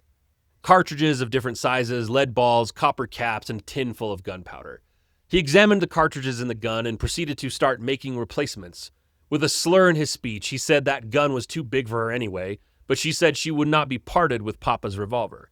As he continued working on the bullets, taking sips of whiskey in between, he said, You can't serve papers to a rat, baby sister. I never said you could, she replied. These lawyers think you can, but you can't. All you can do with a rat is kill him or let him be. They don't care nothing about papers. What do you think of that? She didn't respond. Again, she would not be engaging with this drunk. But he just kept on about how that poke Gowdy looks like a fine gentleman in his suit, but he is the sorriest piece of trash he's ever seen. But he's managed to turn the judge against him. The rat catcher is too hard on the rats. That's what they say. Give the rats a fair chance, that's what they say. But what kind of chance did they give Columbus Potter? Tell me that. A finer man never lived. Mattie didn't say a word, but she just left the back room, deciding she would find her way to the boarding house even without any help. When she got there, Grandma Turner was snoring away, hogging the blankets, so Mattie just said her prayers and took her pack blankets like the night before so she could get some sleep. Okay, a couple things I want to mention at this point because we just covered a lot. First of all, does Mattie's character feel kind of unrealistic to you? Like she's way too composed and comfortable standing up to an adult as a 14-year-old? I kind of did, but then I reminded myself about something that I think people forget when criticizing stories.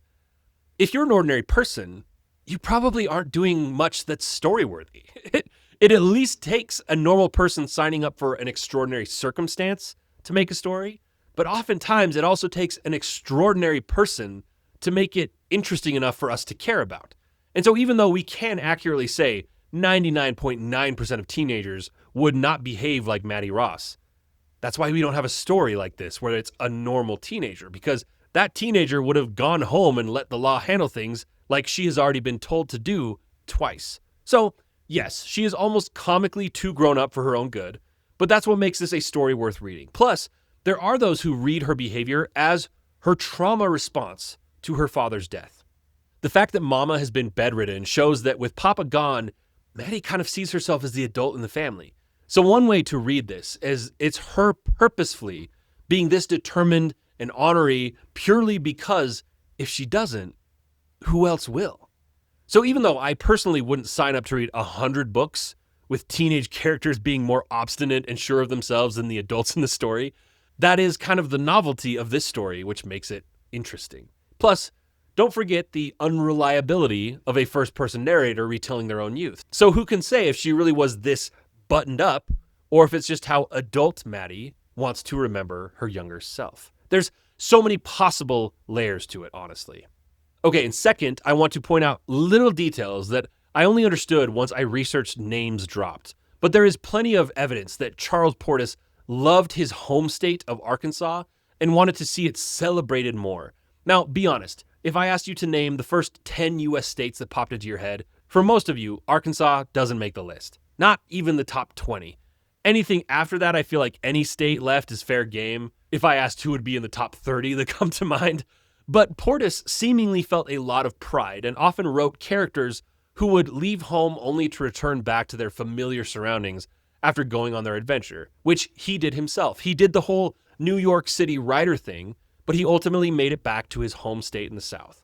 Additional evidence is the fact that this book takes place in Arkansas, and one detail that I am kind of guessing, but the evidence seems to support the possibility. In the 1969 film version of the book, so it came out just like a year after the published date, a character that we have not yet been introduced to, but will be pretty quickly, is portrayed by Glenn Campbell, a singer who is known for songs like Southern Nights and The Wichita Linesman. He didn't do a ton of acting, and this was his breakout role, but he's also an Arkansas native. So did Portis push to cast a son of his home state? Who knows? But the reason I bring this up at this point is because back when I was talking about the trial and the transcript and how Mattie received a copy of the transcript from a newspaper, she kind of has a tangent where she says magazines these days are trash, that some have tried to even get her to be a writer for them because, quote, they think I have little money and will be happy to fill their Sunday columns just to see my name in print, like Lucille Biggers Langsford and Florence Mabry Whiteside. Now, we get no more info on who they are in the book.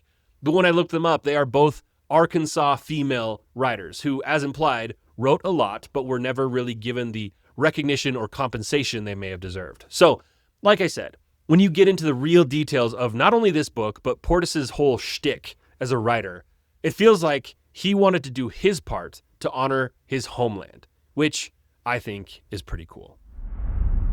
The next chapter starts with Mattie revealing she was just full-on sick when she woke up, so for that day, she just kind of passed the time waiting for her money to come in to recruit Rooster, while the landlady tried all sorts of remedies and medicines on her. The attempts only made Mattie giddy and lightheaded. She spent a second day in bed, meals being brought up to her, but by the second evening, Mattie wanted out of bed, so she took supper in the dining room with the other guests. While she ate, a new face entered the house with revolvers on both hips. A handsome man of about 30, a large cowlick of hair at the crown of his head. He had pale blue eyes and auburn hair. His dress was sharp for a man who apparently rode a horse on the daily, but Mattie immediately clocked that his grin was a little too smug for her liking.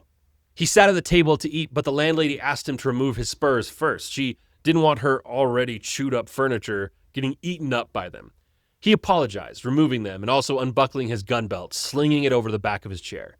He looked like he'd come straight out of a Wild West show. Everyone else at the table was awestruck by this newcomer and kept quiet. Since Mattie was the only one to meet his gaze, he smiled and said, "Howdy," and then he reached for a bowl of potatoes. "What's your name?" he asked.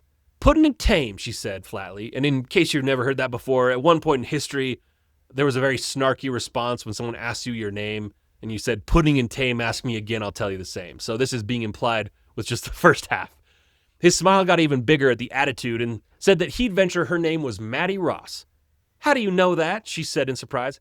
"My name's LaBeef," explaining that it's spelled like LaBeouf, but he's always been called LaBeef. "I saw your mother just 2 days ago." "What do you want here, LaBeef?" "I'll disclose that after I'm done eating. I need to have a private conversation with you." Mattie inquired if her mother was okay, and he assured her it had nothing to do with the well-being of her mom or siblings, but that he is very hungry, so they'll talk later. Mattie waited impatiently as the man shoveled enough food to feed a horse before they stepped into the parlor and sat in a corner away from the others. He pulled out a photograph that was beaten by age, but she recognized the face as Tom Chaney. "Your mother also identified him," he said with a grin.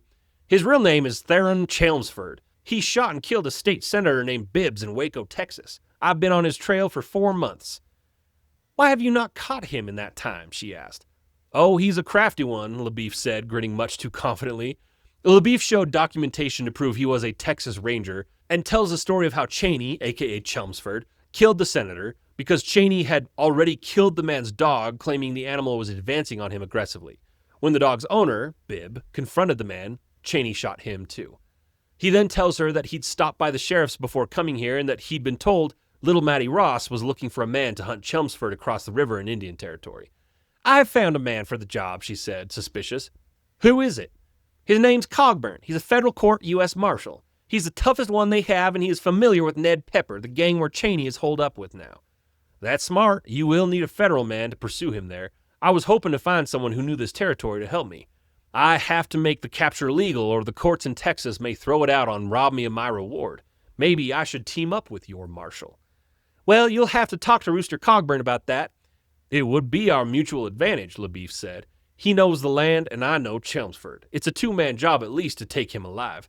I don't want him taken back to Texas alive. He's coming to Fort Smith to be hanged. It doesn't matter where he hangs, does it? It does to me. What about you? It means a lot of money for me to see him make it to Texas. Wouldn't him hanging in Texas serve you just as well as in Arkansas? No. You said yourself they may turn him loose once there. And besides, I don't want him convicted for killing some state senator. I want him to die knowing it's because of what he did to my father.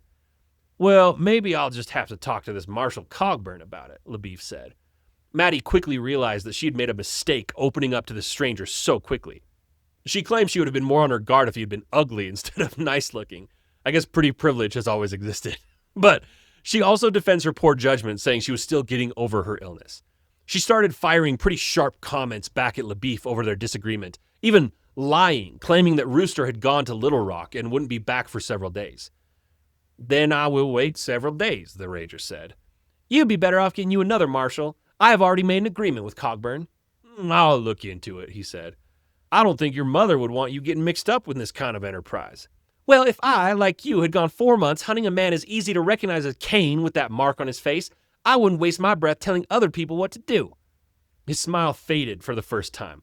I do not like your attitude, he said. I will not be bullied, she replied. He stood up, heated, saying that earlier that night he had given some thought to stealing a kiss from her, but now he is of a mind to give her 5 or 6 licks with his belt. One would be as unpleasant as the other, she said. Put a hand on me and you will answer for it. You Texans seem to be ignorant of the ways of the good people of Arkansas, but we do not go easy on men who abuse women and children. More angry, LaBeef raised his voice, saying that the youth of Texas are taught to be polite to their elders. Oh, are these the same people who gouge their horses' sides with great brutal spurs? You are pushing that saucy line too far, young lady. I don't really care, she said. With that, he stormed off, the jingling of his spurs with his stomping footsteps the only sound.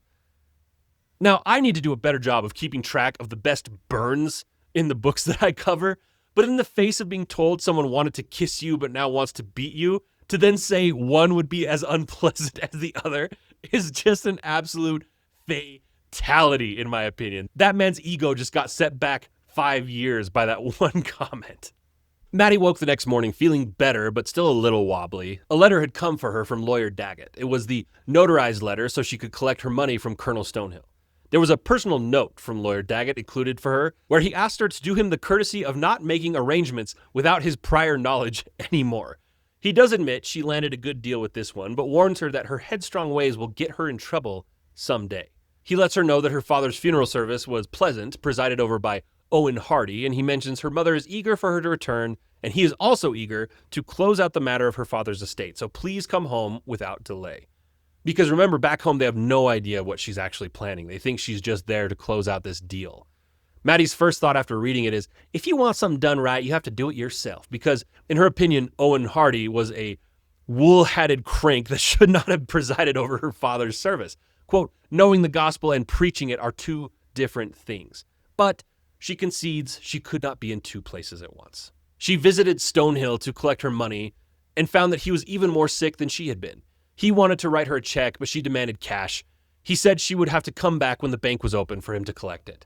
When she got back to the Monarch, which is the name of the boarding house, and if you have been paying attention, it's the same boarding house where her father was killed right in front of it. But when she gets there, LaBeef is sitting at the dining table, freshly shaven and clean-looking, grinning from ear to ear. Quote, he was a vain and cocky devil. The landlady tried to strike up a conversation about if the letter had come for Stonehill, but Mattie shut it down, saying that was a private matter as she looked at LaBeef. But between the landlady, quote, not being able to keep her mouth closed any more than a yellow catfish, and LaBeef asking questions he had no right asking, he eventually figured out what was taking place. And as soon as the bank was open, she went back with Stonehill, who very thinly veiled his dislike for her, making a comment about how here he was paying for a horse that she does not possess and buying back useless ponies he would not be able to sell again. I hope you do not think I have wronged you in any way, Mattie said innocently. He chalked it up to his bad luck that he has not stopped having since he got to this miserable place. Mattie consoled him, saying it was just the illness making everything seem more bleak. She went straight from the bank to the Chinese grocery store looking for Rooster. Lee said the marshal was still in bed. I had never seen anyone in bed at 10 a.m. who was not sick, but there he was. She woke him and watched in disgust as he coughed, struggling to stand up, only to light a cigarette as he poured himself coffee to start his day. Quote, men will live like billy goats if they are left alone. What's the weather like out there? He asked. She told him the wind was pretty sharp and the clouds were gathering. Where you been, baby sister? He asked. I figured you'd just gone home. She told him she'd been sick and frankly had thought he might come looking for her eventually. Why, you think I'm some preacher who just goes around paying calls on all the sick people? Besides, I've been busy, he said. Yes, I can see that, she said, looking around at the mess. He pointed to the table where a pile of fee sheets, or in today's terms I'd call them expense reports, laid out partially filled. He said paperwork was the worst part of his job, but that he didn't get paid until they were completed. She said she'd read in the paper that Otis Wharton guy had been convicted to hang. There ain't nothing else can do with a man like that. Shame they can't hang him 3 or 4 times. He's set to hang in January, but that lawyer Gowdy is headed to Washington to see if President Hayes will commute his sentence. Mattie asked if the president was likely to do such a thing. Oh, I don't know. Gowdy will make the boy sound like he was provoked, and he'll tell a bushel of lies about me in the process. You never know. Mattie decided now was the time to change the topic and pulled out the wad of bills to show him that she had the money. My goodness, look at that. How much you got there? You really didn't think I'd have the money, did you? She said with a satisfied smile on her face. Well, I don't know, he said. You are one hard person to figure. Are you still game? She asked. Game? I was born game, sis, and hope to die in that condition. But very quickly it's discovered he doesn't actually remember what he's supposed to be game for. She jostles his memory about Cheney and Ned Pepper in the Indian Territory. Oh, right. What was our agreement? She reminded him that she had offered 50. Right, but what did I say? You said your price was a 100. Right, well, that's still my price. She doesn't argue about the money, but right quick they end up arguing about how fast they can set out. She wants to be gone that afternoon. He claims he still needs time to finish his expense reports so he can get paid from previous jobs, and he'll need to gather supplies. She says he's crazy if he thinks she's going to give him $100 so he can just ride off. But he acts offended, saying he is a bonded U.S. Marshal and is far more trustworthy than that. So, she asks, R.B. Hayes is the U.S. president and they say he stole Tilden out. Which is an interesting fact for anyone who thinks U.S. presidential elections being rigged is a new phenomenon or suspicion. All the way back in the 1870s, the election between Hayes and Tilden was contested because Tilden won the popular vote, but the results of several states were disputed, and a commission ended up awarding those contested votes to Hayes, resulting in his appointment. There's just nothing new under the sun, is there? But he is adamant that he needs time to get supplies and finish his fee sheets. Oh, and by the way, he adds, if you think you're coming with me, you're dead wrong. She claims that it's no different than coon hunting, and Rooster exasperatedly says where they are going is nothing like coon hunting, and that the first night out on the open plains, she would be crying for her mama. Mattie gets very angry, saying he's not taking her money and leaving her behind. Now is he going to take the offer or just talk? Because if she wanted talk, she said, she could go back to the boarding house and get plenty of that. I ought to slap your face, he told her coldly. Well, if I smelled as bad as you, I would not live in a city. I'd live on top of Magazine Mountain where I would defend no one but rabbits and salamanders. He tried to grab her for a whooping, but she moved too quickly, and before he could grab her, she had his expense sheets in her hand, holding them near the fire, threatening to destroy his source of income. He froze. They debate the point of her coming more before he finally relents that if he not only wants her money, but the money he's already done the work for, he just doesn't have the leverage to tell her no. In exchange, to show she's not just a manipulative schemer, she offers to fill out his fee sheets for him. The little handwriting she'd seen had already showed her that he could use the help. So they spent an hour of him dictating the costs of his hunts with explanations. His accounting process proved that he was willing to be rather, shall we say, lenient when describing his expenses. He had her change dates on events so that expired costs could still be reimbursed. Once that was done, she wrote up an agreement for their deal and gave him $25 in advance to buy supplies, saying she'd give him another $25 on departure and the remaining $50 on completion of the job. Mattie finally settles for them leaving at first light the next day, and Rooster says he has some more business at the courthouse that he has to leave for. Mattie says she will come find him later in the day to make her final plans. In the meantime, she needed to find her own horse, and luckily for her, She knew a man who had just happened to have come into some horses to sell. So she sat down in the office of Colonel Stonehill one more time. He didn't even look up. I heard a young girl fell headfirst into a 50-foot well and drowned on the Townsend Road. Thought perhaps it was you. It was not I, Mattie said, not even acknowledging the sarcasm in his voice. Drowned like the fair Ophelia, he continued. Of course, with her it was double tragic. She was distracted from a broken heart. She must have been silly, Mattie said, and moved into business. Which, if you know about Hamlet and Ophelia, you know that Mattie's comment of she must have been silly is a way to try to show that this girl is not consumed with the same things that women are stereotypically caring about in stories, like love. She said she wanted to buy back one of the ponies from him, the black one with the white stockings in front. I will call him Little Blackie, and I want him shod this afternoon. And just how much do you intend to pay? She then bamboozles the colonel once more, saying her price, which is lower than he had just paid her a few hours ago. The colonel's jaw set, as if he was reminding himself how much trouble he would be in for beating a child. You will recall I paid you $20 per head this morning. That was the market price then, but you said yourself you couldn't sell them for that much. She tells him of her plan to set off with Cogburn to catch Cheney the next morning, and Stonehill scoffs, saying that is not a man he would like to share a bed with. Nor would I, Mattie said, slightly disgusted. They say he rode with Quantrill and Bloody Bill Anderson. Don't worry, I'll explain the significance of those names later. I also heard he was somewhat of a criminal himself before he started working for the courthouse. I will not pay him until the job is done, Mattie said, as if trying to show that she understood what Stonehill was implying. Well, I will pray for your success and safe return, the man said dryly. The good Christian does not flinch from difficulties, Mattie cited. Yes, but they also don't rashly court them, the colonel replied. They argue a bit more, but eventually he sells her Little Blackie for $18 and assigns his blacksmith to shoe the horse fresh that afternoon. She had her father's saddle put on the mount, and when she first tried to ride him, the horse was skittish. He didn't seem to respond to the commands she gave him. The smith joked that she was so light, the small horse didn't recognize her as a rider. He thinks you a horsefly on his back, he said. But after a few minutes of being guided by the smith, the horse started to take her commands, and in almost no time, he responded to her with a quick step. And at this point, it was late enough that Rooster should be back. But when she got back to Lee's store, she saw something that turned her face sour. Howdy, LaBeef said with his annoying smile as she walked into the back room. The ranger was sitting at the table with Rooster. I'm having a conversation with the marshal. It turns out he didn't go to Little Rock after all, he said. Rooster was eating candy, and he told Mattie to grab a seat, explaining that this ranger has come up from Texas hunting for the same man, and he wants to throw in with them. I know what he wants, the young lady said. We are not interested in his help, and he has gone behind my back to be here.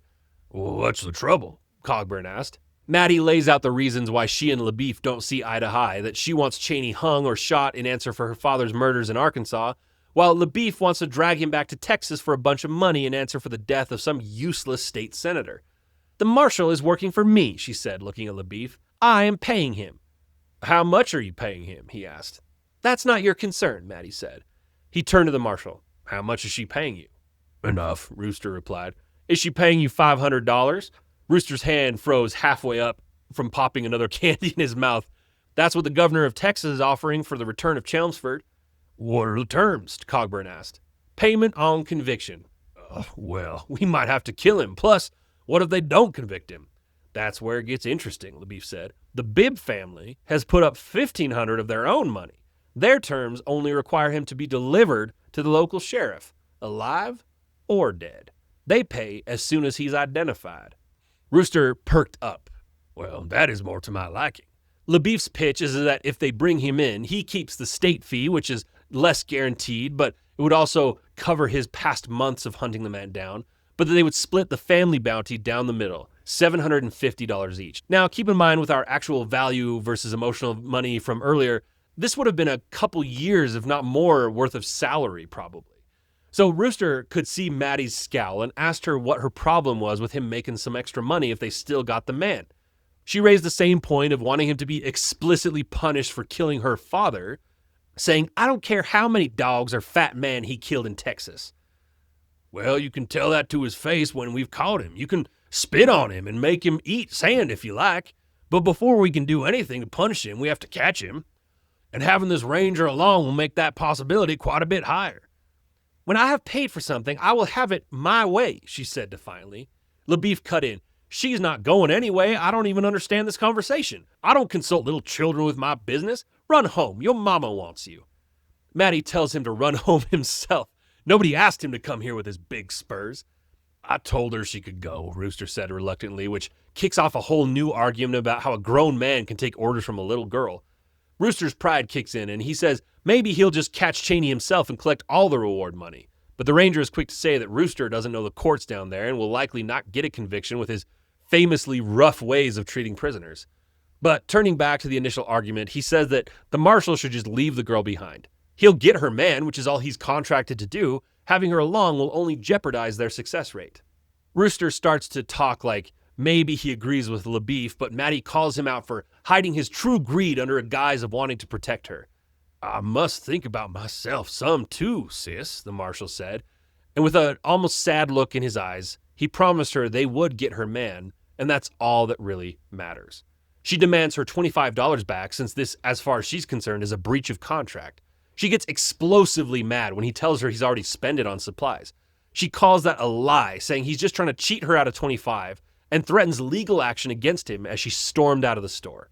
She raged briefly, but was pretty quick to realize that she did not have time to hire a different detective before Lawyer Daggett would probably arrive dragging her back home.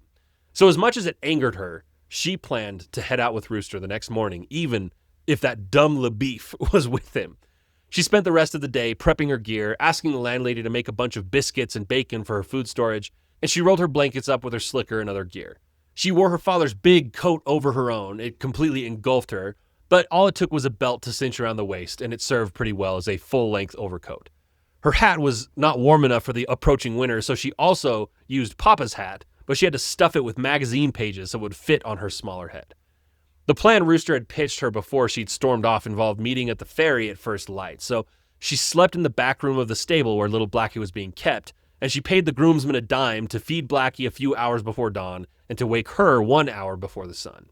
She was up and full of nervous energy as she hopped on her steed and rode out to the ferry, but when she got there, the men were nowhere to be found. She was relieved when the ferryman said Cogburn had not been yet, so she had not been late at least. It was another 30 minutes before she saw the two riders come over the slip down towards the ferry. Rooster on his large bay stallion that stood 16 hands tall, which I looked that up because I've never understood what a hand measurement is on a horse. One hand is technically 4 inches, which I don't know how they're measuring that. Granted, my hands are not small or average sized, but anyway, 16 hands equates to about 5 feet 4 inches, which is not measured at the top of its head, but at its shoulders, or the withers, as they're called on a horse. So the horse's head would have stood more like 6 feet. And I know none of this matters, but I just am always trying to figure out what things mean as I go through these stories. And I know some of you are in the same boat as me, so I will not stop sharing these facts. LaBeef was on one of those Texas Mustangs, which was not much larger than Blackie. They were both decked out in cold weather coats, carrying several weapons apiece, pistols, knives, and each of them had a rifle. Rooster carried a repeating Winchester, and LaBeef had something called a Sharps rifle that he said had been used to hunt buffalo. She'd never seen anything like it before. It was dark enough still that they didn't spot her until they were much closer, and when they did see her, Rooster muttered to LaBeef, "Sure enough, we have got company." LaBeef was angry, yelling at her to go home because she wasn't coming with them. She coldly replied that the ferry is open to the public and she has already paid her fare. Not to be outdone, LaBeef grabbed a gold dollar piece, handed it to the ferryman, and said this was his if he would lead the little girl to the sheriff's office. She is a runaway, he said. There's a $50 reward for her return. That's a lie, she hollered. LaBeef appealed to Cogburn. What do you say, Marshal? With a sigh, Rooster told the ferryman it would be best if he delivered the runaway to the sheriff. Her name is Ross, come up from Yell County. She cried out angrily that this was all a lie. She had business on the other side of the river, but the lowly ferryman was keen to win the gold dollar, let alone the chance at a $50 reward.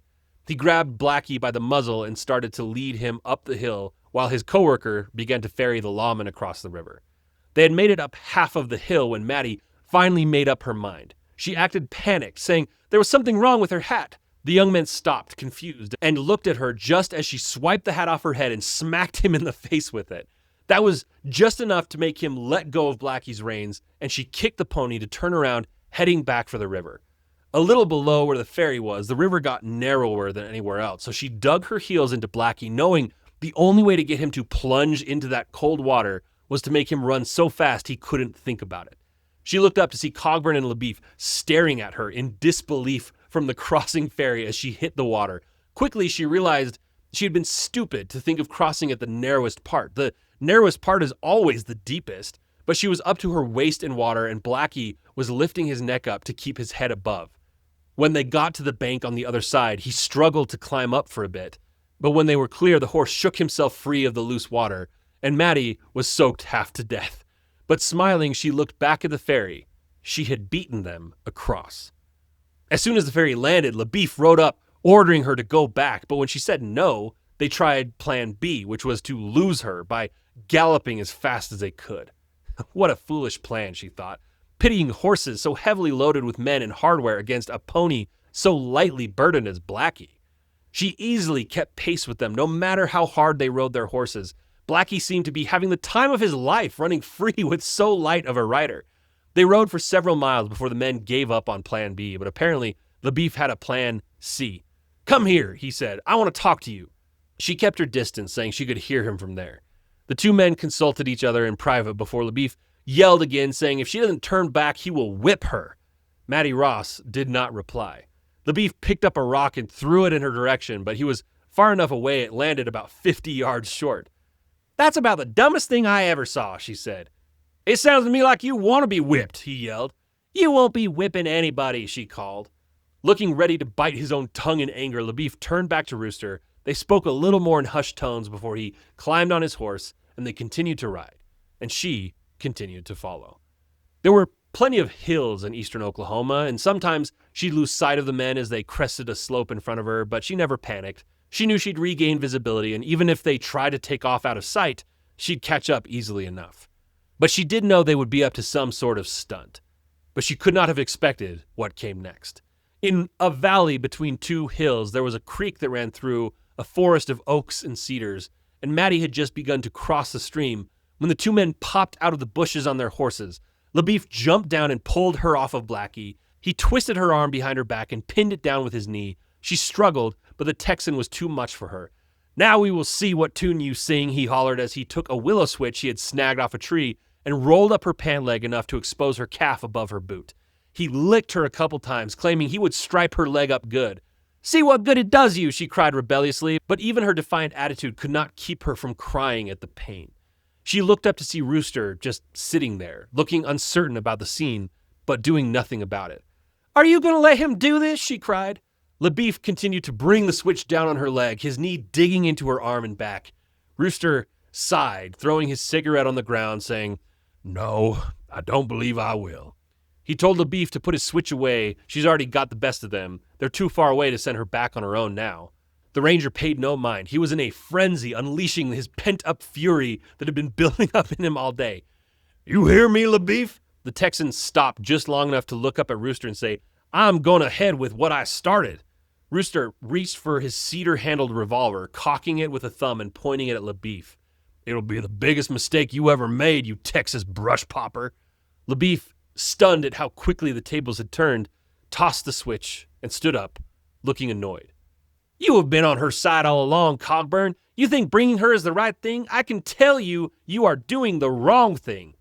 "That'll do," Rooster said. "Get back on your horse." Mattie stood up quickly, determined to not look shaken, brushing the dirt off her clothes and washing her hands and face in the creek water. "Get on your horse," Rooster said, and he immediately turned and began to ride off. The three of them rode for a long while in silence. They rode through the entire day and into the evening, not stopping for dinner. Mattie was cold, hungry, and aching, but she refused to complain. She would not give these men reason to tell her she didn't belong there. They didn't stop until they got to a little outpost. It was a residence that served as a storefront, and they dismounted, walking to the front door, Mattie tottering from having been on horseback all day. There was a mule tied up to the porch lamp in front of the store. The poor animal had a rope tied tight under its neck like a noose, and there were two wicked teenage boys sitting there laughing at the mule's suffering. One of them was white, another Indian. Both of them looked to be about 17. Rooster, without a word, cut the rope with his dirk knife, letting the animal breathe, and then he climbed up the steps to the porch door, pausing briefly to kick back with his boot like a donkey, landing shots on both of the boys' backsides, sending them sprawling into the mud. "You call that sport, do you?" he said, looking back at them. The boys were too stunned to respond. They had stopped here because Rooster knew the shopkeeper, a man named Bagby, and his wife, who was a Native American. They got a hot meal, and Rooster asked for information. After a brief break, they set off again. Rooster had learned that Lucky Ned and his gang had been seen only 3 days ago at McAllister's store, a location along the MK&T railroad tracks, a place Ned was known to visit a lewd woman, as Mattie calls her. 2 known criminals were with him. No one could identify if Cheney was among them. Rooster said McAllister's was another 60 miles from here. They'd make about 15 miles tonight and then get started early the next day. Mattie hid her groan at the thought of another 15 miles before resting, but set her face in a determined gaze. She would not give them the satisfaction. When they finally stopped for the night, she was assigned to bring water up the hill from the creek. After one trip, she told them any more water, they would have to get it themselves. Rooster calmly told her every party member will do their part, and LaBeef said she's lucky they're riding where there's fresh water available so ready. In Texas, you can go days without seeing groundwater. I have lapped filthy water from a hoof print and been glad to have it. Cogburn chuckled. "If I ever meet one of you Texas waddies that says he never drunk from a horse track, I will shake his hand and give him a fancy cigar." "You saying you don't believe me?" "I'm saying I believed it the first 25 times I heard it." "Maybe he did drink from one," Mattie said. "He is a Texas Ranger after all." "Oh, is that what he is?" Cogburn joked. "Well, now I can believe it." LaBeef took issue, claiming he could withstand jokes at his personal expense, but he would not stand by and let the Texas Rangers be spoken ill of. Cogburn just scoffed. The 2 men spent quite a while that night puffing their chests about Rangers versus U.S. Marshals. At one point, Cogburn asked how long they had been putting their boys on mounted sheep down in Texas. LaBeef claims his Mustang pony would be galloping long after Rooster's bay was collapsed and winded. As Rooster prepared their meal, it was only at this point that Mattie realized their entire food supply was a sack of salted meat, dried red peppers, a sack of taffy, coffee grounds, and 170 corn dodgers, which is just like a little ball of cornbread. LaBeef complained about having such a big fire, saying that Rangers' policy is to never sleep where you eat so that the smoke can't give away your position. But Rooster seemed to think he knew these grounds better as he continued to pile more wood on the fire. That first night was tough on Mattie. She was cold and her body ached even before she went to bed, and she was tossing and turning, unable to reach unconsciousness. When she finally woke after a terrible night, there were snowflakes in her eyes. The entire ground was covered in a light coating of white. The sun hadn't come up yet, but Rooster was already up making coffee and frying some of that salted meat. That day on the trail, they didn't worry too much about their direction because as long as they headed into the general southwestern direction, they would eventually hit the railroad, which they would then follow to McAllister's store looking for more info on Ned Pepper's whereabouts. They stopped for a lunch break by the stream. Mattie shared her cheese, Rooster shared his candy. LaBeef found a pack of wild turkeys and shot one with his Sharps rifle. It kind of tore it to shreds, though, but he still cut its head off and strapped it to his saddle. Rooster reckoned they would not make it to McAllister's before night, and they should go to a dugout cabin he knew of a few miles away. It was nobody's permanent residence, but people who knew about it would use it when they were in the area. It was already dark when they got to the dugout. The moon gave some light to the scene. Quote, "The dugout sat at the narrow end of a V-shaped valley. I had never seen a house like it. It was small, about 10 by 20 feet, with half of it carved into a clay bank like a cave. The front half was built from poles and packed sod, and the roof was sod laid over a center beam. A brush lean-to and small cave were attached for the animals. A crooked chimney made of sticks and mud poked up from the back. It reminded me of a bird's nest stuck to a cliff, though even those birds build with more care and skill." But what really caught their attention was the faint wisp of smoke coming out of the chimney and the light pouring through the cracks at the bottom of the door. Someone was already inside. Rooster told the others to wait, grabbed his rifle, and stalked off towards the door, but the crust of the snow broke under his weight, sending him stumbling when he was about 30 feet from the entrance.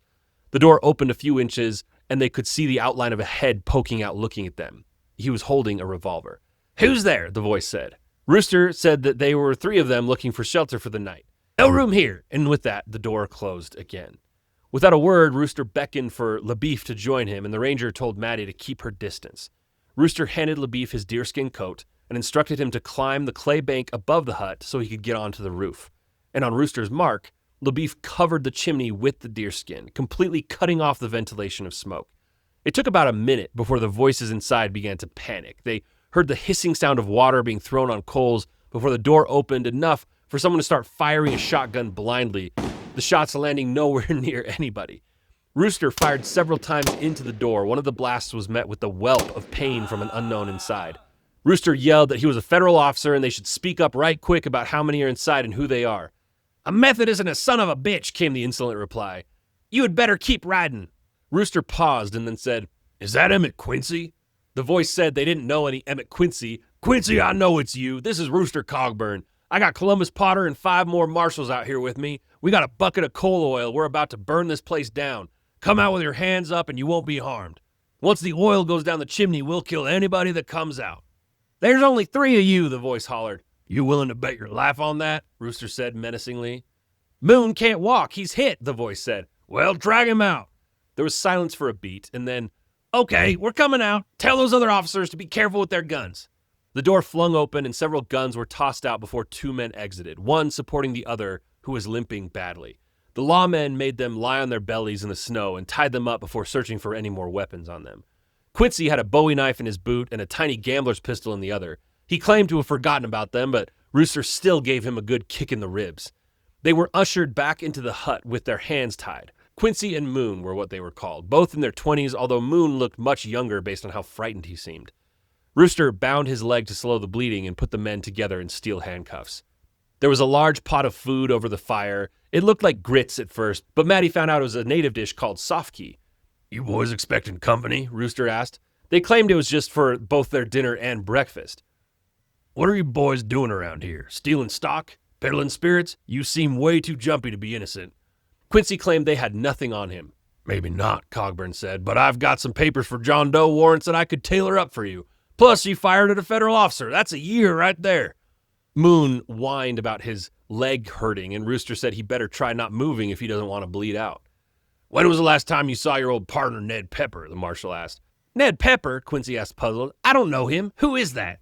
"Oh, I think you know him. Everybody's heard of him. Ned is a feisty fellow, nervous and quick. His lip is all messed up." "That don't bring nobody to mind," said Quincy. Rooster gave a knowing smile and said, "I think you know him, no matter what you tell me. But we're looking for a man with him, Cheney or Chelmsford. He got a black powder mark on his face, carries a Henry rifle." "That don't bring anybody to mind," the prisoner said. "You don't know anything I want to know, do you?" Rooster teased. "If I did, I wouldn't blow neither." "Well, you think on it some." Then turned to the wounded man. "You too, Moon." "I always try to help the law if it won't harm my friends," the man said as he grabbed his leg in pain. "But I don't know none of them boys you mentioned." Rooster was getting tired of this game and said if they didn't tell him straight, he would drag them both to Judge Parker, and that by the time they get to Fort Smith, that leg will have to be amputated. "You trying to get at me?" Moon said in a panic. "They'll probably drag you to federal prison in Detroit. They'll teach you to read and write there, but the rest of the experience isn't so good," Rooster said, ignoring the emotional outbursts from Moon. "All you have to do is give me information on Ned Pepper, and I'll deliver you to McAllister's tomorrow so they can get the ball out of your leg. And I'll even give you a 3 days head start to get out of the territory. Maybe you should go to Texas. A lot of fat stock there." "We can't go to Texas," Moon said. "Shut your yapper," Quincy said. "Just let me do the talking." "But my leg," Moon cried. Rooster crouched down to Moon's face so he could look him in the eye. "If you listen to Quincy, son, you will die or lose your leg. Quincy ain't hurtin'." The unshot cow thief yelled at Moon to not be spooked by the marshal's words. "We will get clear of this," he said. The beef came in with the bedrolls off of their horses, saying that he checked the cave and found 6 horses tied up. They looked like fine mounts all ready for long rides. Rooster turned his one eye back to the 2 men, asking about the horses. They had a pretty flimsy story about where they got them from and what they were for. Mattie was sent out to find some firewood, but when she got back, Rooster had pulled up the corn dodgers and Quincy had been tasked with plucking the dead turkey that LaBeef had shot earlier. Once he'd done a pretty terrible job of removing the feathers, he was loaned his Bowie knife to cut the bird into frying pieces. Since he was manacled to a wounded man, they didn't think he would have much ability to lunge at them. Moon whimpered with nothing but a few sips of whiskey to dull the pain, but once he caught Mattie staring at him, which sent him into a fit. "Who are you? What are you doing here?" Then to Rooster, "What is this little girl doing here?" Mattie needed no man to answer for her. "I am Mattie Ross of Dardanelle, Arkansas. Now I will ask you a question. What made you become a stock thief?" Moon asked again, "What is she doing here?" She's with me, Rooster said. She's with both of us, LaBeef chimed in, maybe taking pleasure in how confused and insulting it might be for these criminals to be looked over by a small teenager. Mattie answered that she was here because the man they were looking for had killed her father, adding that she has a good lawyer back home, and if he helps them catch Cheney, her lawyer might be able to help him out. Quincy cut in saying, "Don't talk to these people, Moon." Mattie turned on Quincy and told him that she didn't like the way he looked. This riled him up. She continued saying that her lawyer would not help him, and Quincy made a gesture with the knife as if threatening to cut her. "You are a fine one to talk about looks, girl. You look like somebody has worked you over with the ugly stick." That's yet another fine insult from this book that I need to log somewhere. But Mattie pointed out to Rooster that Quincy was doing a terrible job of cutting up the turkey. The marshal told him to do it right or he'd be eating nothing but feathers. Moon was complaining that he needed a doctor, and LaBeef told Cogburn they needed to separate the two. Moon would talk if they didn't have Quincy there threatening him every time he spoke. Not trying to speak quietly, Rooster said, "Oh, Moon is coming around. A young feller like him don't want to lose his leg. He has too much dancing and sport left in him to hobble on a wooden leg." "You trying to get at me?" Moon said again. "I'm trying to get at you with the truth," Rooster emphasized. After a few minutes of silence, Moon tried to whisper something to Quincy, but Rooster raised his gun, saying anything needing to be said can be said out loud. Taking a deep breath, as if deciding in this moment, Moon said they had seen Ned and Hayes, which is one of Ned's known associates, just 2 days ago. Quincy snapped, "If you blow, I will kill you." Moon said he was played out and he needed a doctor, but before he said anything else, Quincy took the Bowie knife and chopped off all 4 fingers from Moon's hand that was resting on the table. Moon screamed. One of the lawmen fired their rifle, striking Quincy in the neck, blood spurting everywhere, landing even on Mattie's face. Rooster and LaBeef jumped to check on her before moving on to the fallen thieves. Quincy was already dead. But in their rush to check on Mattie, they had not realized that with his dying breath, Quincy had also drove the Bowie knife into Moon's chest. And the young man was on his way out too. Oh, Lord, I'm dying," he whimpered. "Please do something." "I can do nothing for you," Rooster said. "Your partner has killed you, and I have done for him." "Don't leave me laying here," he cried out. "Don't let the wolves get me."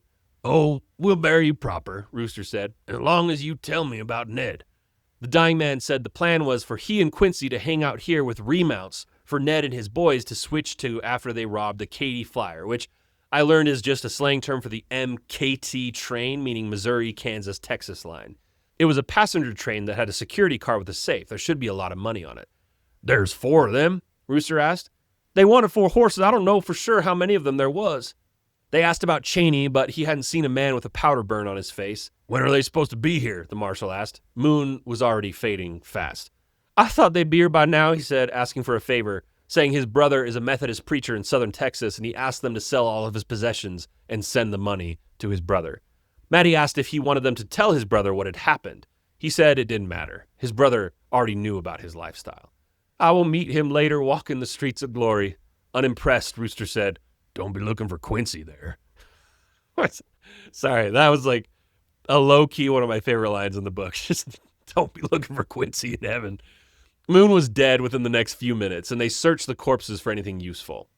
They found a California gold piece, just like the ones Mattie's father had stolen from him by Cheney. "That's my father's," she exclaimed. She took it with delight, saying the scoundrel Cheney must have the other one. "We are on his trail for certain." "Well," Rooster said, "we're on Ned Pepper's at least." LaBeef said if Ned wasn't here by now, maybe the snow had made him call off the robbery. "I wouldn't count on it," Rooster said. "Saddle the horses." "Do you mean you aim to run?" LaBeef asked. Rooster gave him a stern look, the fire dancing off of his one eye. "I aim to do what I came out here to do. Saddle the horses."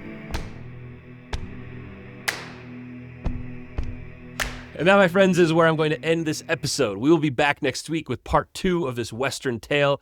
I don't have a structured lesson to send you out on with this one, but I will point out one brief idea for you to think on, because I found myself thinking on it too. When Rooster was trying to get Moon to talk just a few minutes ago, despite Quincy's threats, at one point Rooster said, "If you listen to Quincy, son, you will die or lose your leg. Quincy ain't hurting." And that got me thinking about how we oftentimes are looking for reassurance in our decisions. All it takes is for one person to tell us that we are right for us to feel vastly more confident about going in one direction versus the other. But as Rooster points out, granted, he had his own motivations for manipulating the dying man, but as he points out, Quincy's needs are not aligned with your own. He's not hurting. He can stay here for days and be just fine. So when he tells you that you should shut up and that that's the right thing to do, just know that he doesn't care about if you live or die. And I interpreted that to be a wake-up call to needing to think about the motivations of people who try and tell us what we should be doing.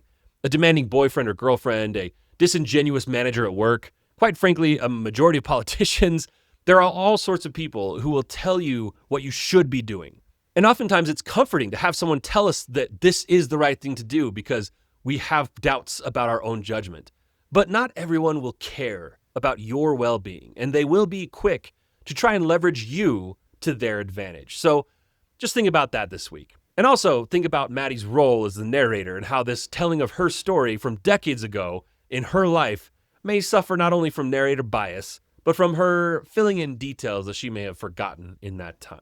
How does that reflect on the way we sugarcoat our own stories? But for now, this is Jameson signing off. If you haven't already given the show 5 stars on Spotify or Apple, go ahead and do that for me. If you're on YouTube, subscribe, like, comment. You know I will appreciate that a lot when you do it. Come back next week for True Grit Part 2. For now, this is Jameson signing off. You have been listening to Becoming the Main Character. We'll catch you on the next one.